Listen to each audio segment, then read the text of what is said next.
Welcome to High Quality Enterprise. My name is Andres, and for today we're going to teach you how to replace the screen on your iPad 4.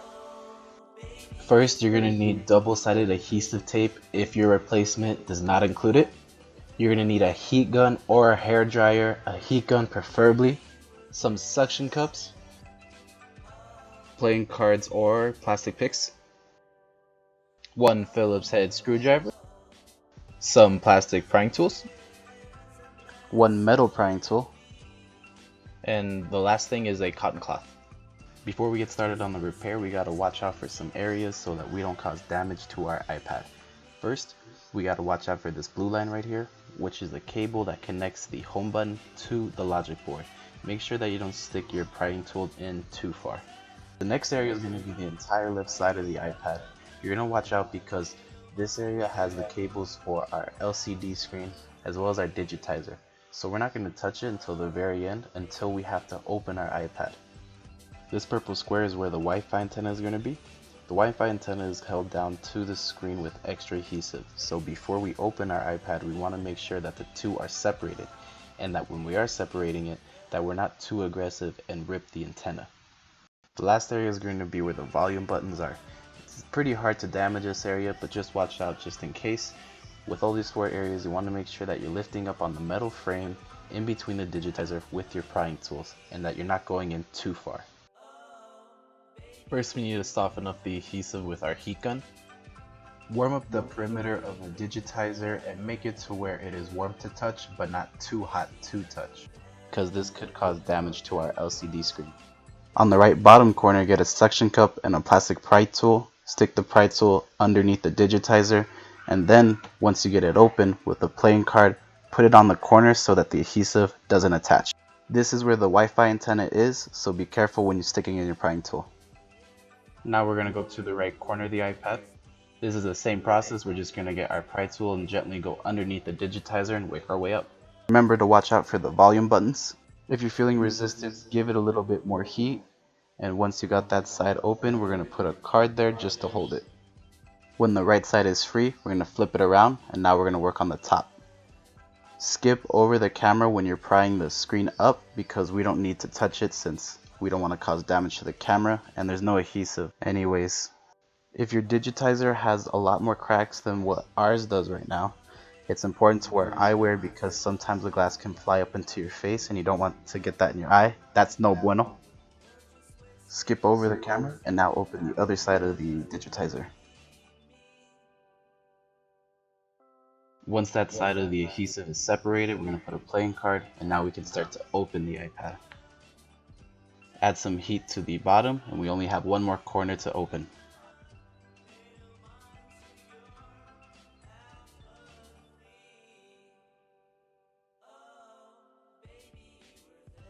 Remember to watch out for the Wi-Fi antenna to the right of the home button and the home button cable to the left of it. The Wi-Fi antenna has extra adhesive on it, so we're going to use our metal pry tool to separate that from the digitizer.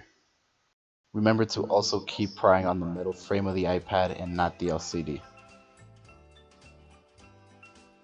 When working around the home button, make sure that you don't stick your prying tools past the home button and just keep it on the edge.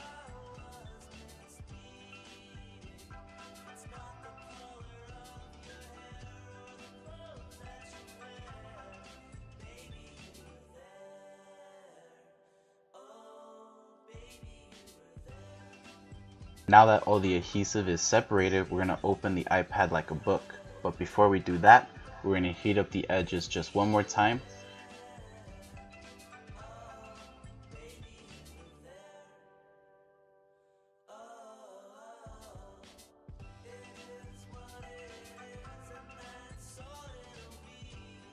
Grab the right side of the digitizer and slowly open it towards the left.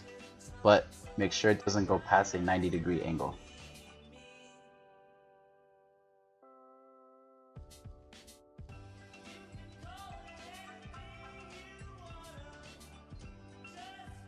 If you have a big book or a thick binder, I would put it to the left of the iPad. That way you don't have to keep holding it, because right now we're going to have to use both of our hands. Now that our iPad is open, we're going to take out these 4 Phillips head screws holding down the LCD screen.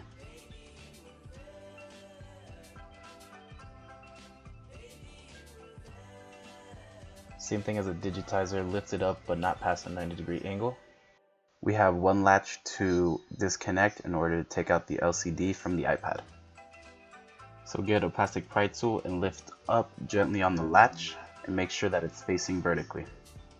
After the latch is unlocked, now we can take out the cable. Sometimes it can be adhesive underneath the cable, but if not, it comes out really easy. Put your LCD in a safe place, and now we're going to take out the digitizer. We want to be more careful when taking out the home button because the cable is a lot smaller. Like our LCD screen, we have to open a latch in order to take out the home button cable. So we're going to use our plastic spudger, and it comes out really easy. Next we have 2 latches to unhook in order to take out our digitizer. Very similar to our LCDs and to the home button, there's 2 latches holding it down.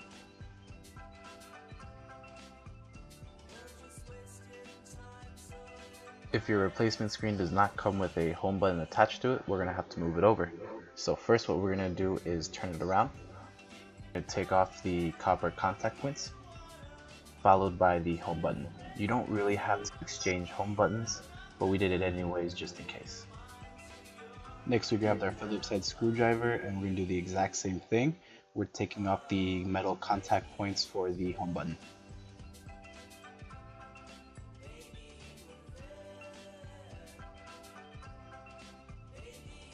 Once that's gone, we're going to take our plastic pry tool and take off this little plastic covering for the home button. If it's not coming off easy, you can apply some heat and it'll come off like butter. You can either leave the original home button in or you can move over the old one. Regardless, you just want to make sure that the home button looks flush and straight. Screw on the old home button and we are ready to go. Also, take off any old adhesive that has glass because it will make it harder for your screen to go back on. To put in the digitizer cable, make sure the white dots on the cable are going past the connectors. That's when you know it's in all the way. After that, close the latches.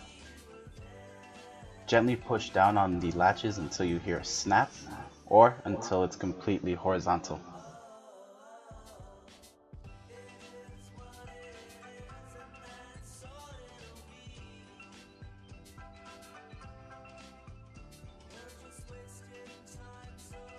Do the same process with the home button cable.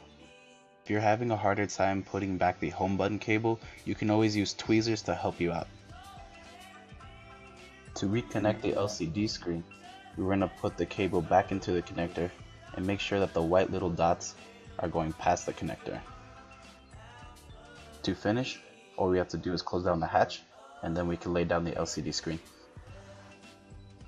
Now is a good time to check that your digitizer and LCD are connected correctly, so turn on your iPad, check out the home button, and turn it off when you finish and make sure that everything's okay. All is good, so now we can move on to the next step, which is to take off the protective layer on the inside of the digitizer. Now we have to fasten the LCD screen again, so we're going to get our 4 Phillips head screws and we're going to put them back into place.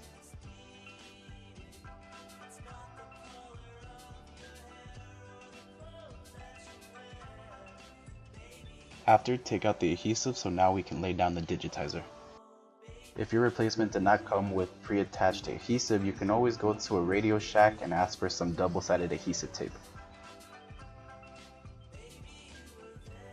Before we close it, we are going to wipe down the LCD and the digitizer from our nasty fingers. You want to make sure that there is no dust, fingerprints, or anything else on the LCD.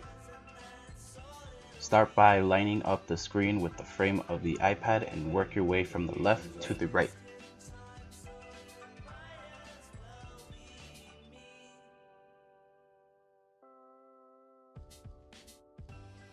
Once the screen is flush with the frame of the iPad, start pressing down on it so the adhesive can attach to the frame. You can get a heat gun and heat up the perimeter of the digitizer in order for the adhesive to soften up so that when you press down on it again, it can stick better to the frame of the iPad. After this process, we are done and we are finished with our iPad repair. If you guys like this video, make sure to give it a big thumbs up. Subscribe if you haven't, because we're making new videos about every week. For any questions that you have, you can put them in the comment section below and we'd be happy to reply to you guys. For replacement parts and tools, we left some information in the description below, so check it out if you need those. And as always guys, thank you for watching. This is iQuality Enterprise signing off.